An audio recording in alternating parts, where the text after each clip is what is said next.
Universities and research institutes around the world are home to some of the most powerful supercomputers on the planet, and the leafy campus of Tokyo Institute of Technology is one such place. Across the first and second floors of a relatively bland-looking computer center, you can find Tsubame. It was recently ranked 29th on the top 500 supercomputer list and is the second fastest computer in Japan, but that's not what makes it so special. The interesting thing about Tsubame is that it doesn't rely on the raw processing power of CPUs alone, but includes hundreds of graphics processors of the same type used in consumer PCs. According to some, this mixed environment is a model for future supercomputers serving disciplines like material chemistry. In between the Sun X4600 rack-mount servers, each of which has 16 AMD Opteron CPU cores inside, sit NVIDIA Tesla systems. Each of these units contains 4 graphics processors, each of which has 240 cores for a total of 960 cores per unit. Just how much of a difference do the graphics processors make? Takeyuki Aoki is a professor of material chemistry at the university, and he's using Tsubame for calculations such as this simulation of a heavy fluid mixing with a light fluid.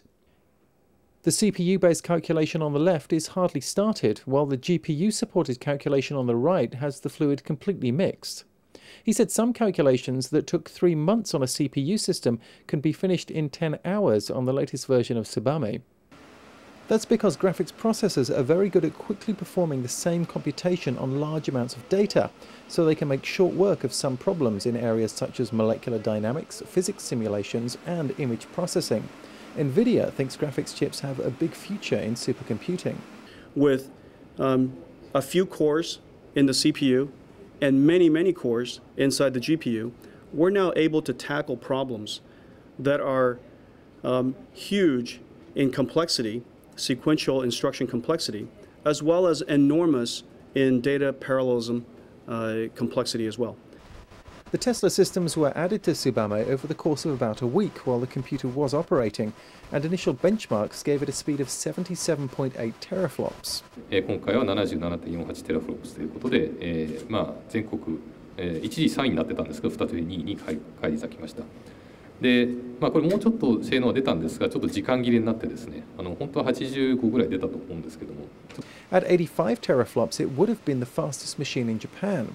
And that's a prize the university is now aiming for before the next edition of the Top 500 ranking comes out in June 2009.